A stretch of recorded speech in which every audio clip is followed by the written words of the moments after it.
Hi, I'm Garry Leeson, and I want to talk to you a little bit about my book, The Dome Chronicles. Now, in 1972, my wife Andrea and I, we lived in Ontario, and we had horses and chickens and goats and whatever around us. We wanted to move to Nova Scotia because I wanted to build a geodesic dome, and I thought I could get some inexpensive land there. Turned out we found just what we wanted. But we had to get our stuff from Ontario to Nova Scotia. My father, the clever old devil, he came up with the idea. He said, settlers effects, you should go settlers effects. And I said, what the hell is that? And he said, well, it's simple. We used to use it all the time. People moving out west would get a special rate on the railway to go out and settle there.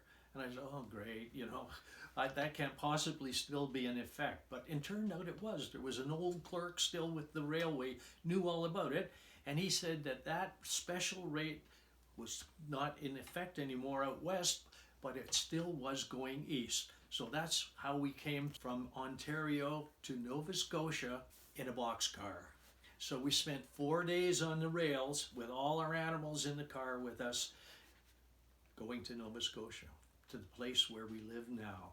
And this book is about how we got there and how we built the geodesic dome and all kinds of the adventures we had, but mainly it's about the wonderful people that we met when we moved there.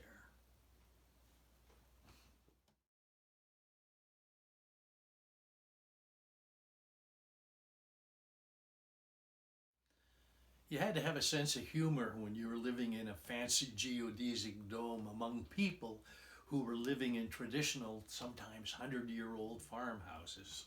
So I want to read to you a piece I call A Dark Secret Unearthed.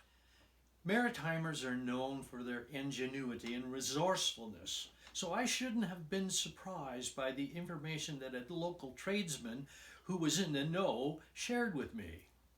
The sensitive nature of the subject probably accounts for the reason why it had remained such a well-kept secret for so many years.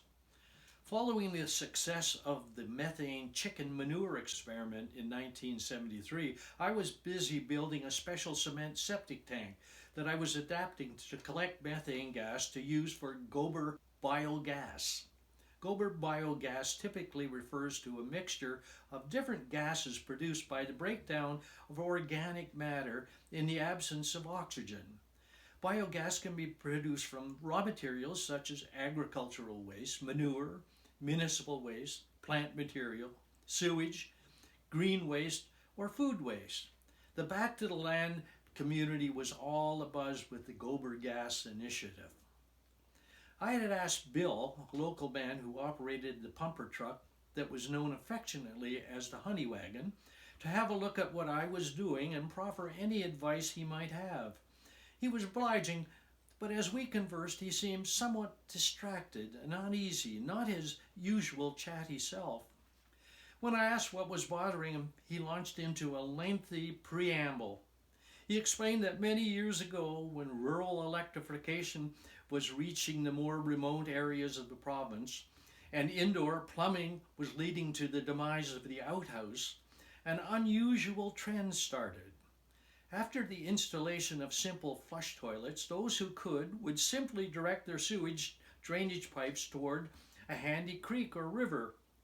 For those homesteads located on flat, dry land away from natural drainage, the only option was to install a cesspool. Quite often, an old, dry, disused well that was located a sufficient distance from the current source of clean water served the purpose nicely.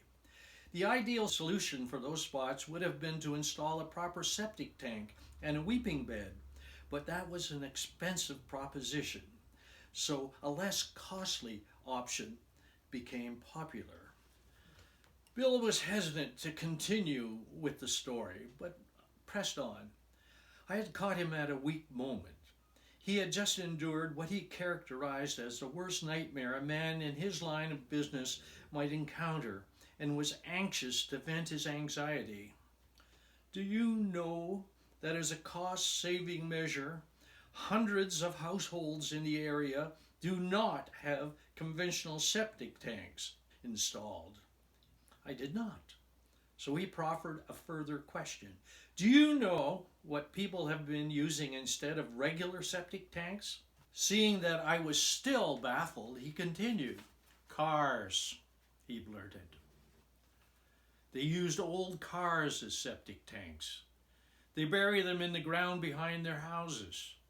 I presume they closed the windows before they interred them, I quipped. He was not amused, but went on. A lot of careful thinking went into deciding what kind of a car to use. A single-person household might only require a vehicle the size of a derelict Volkswagen Bug or an Austin Mini. A two-person situation probably would opt for a two-door coupe, while a large family would require a good-sized four-door sedan or even a small delivery van. Doesn't matter to me. I charge them all the same. So what's the problem, I asked. What's got you so upset? I don't care what the hell they use for septic tanks, he moaned.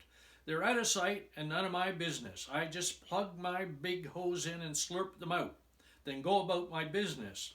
But it just isn't right. God knows I always try to be fair with everybody.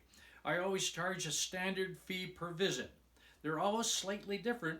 Legal tanks are a specific volume, but others vary, and I don't show favorites. I still don't get it. What's got your knickers in a knot? It's that old man England up on the mountain. He only calls me about every 5 years or so. He expects to pay the standard rate, but I've already made 3 separate trips up to his place today. How so? I inquired. Nearly moved to tears, he replied. That old skinflint has a school bus buried up there.